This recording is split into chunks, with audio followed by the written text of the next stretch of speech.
Good morning.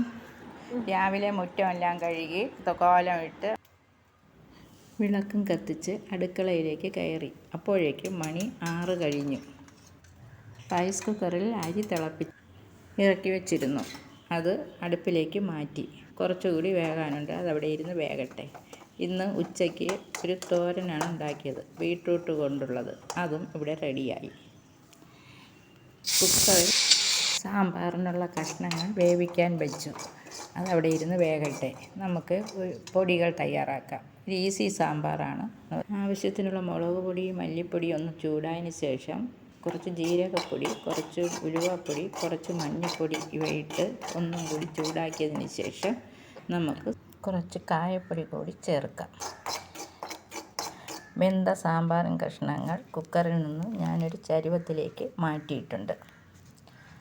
അതിലേക്ക് നമുക്ക് പൊടികൾ ചേർക്കാം.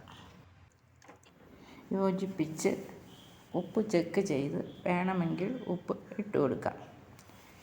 തിളച്ചതിന് ശേഷം അതിലേക്ക് കുറച്ച് കറിവേപ്പിലയും ഇട്ട് ഇറക്കാം. ഇനി കടുക് താളിച്ചൊഴിക്കാം.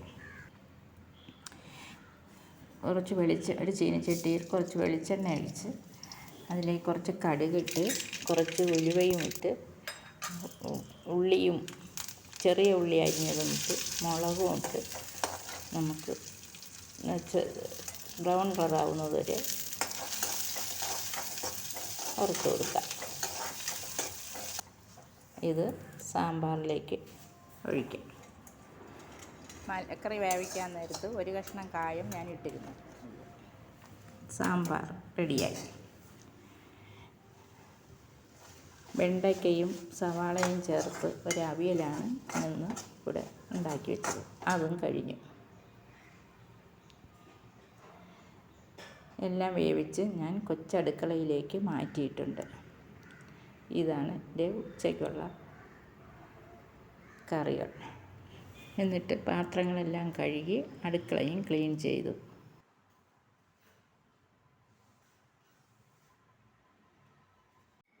കൗണ്ടർ ടോപ്പ് എപ്പോഴും ക്ലീനായി കിടക്കുന്നതാണ് എനിക്കിഷ്ടം.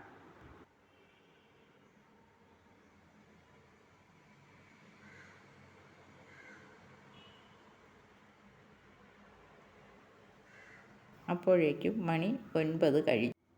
ഇത്രയും കഴിഞ്ഞപ്പോഴേക്കും നന്നായി വിശന്നു. ഇന്നത്തെ കാപ്പി പുട്ടും പയറും പപ്പടവും ആയിരുന്നു. ഇനി ഞാൻ അത് കഴിക്കട്ടെ.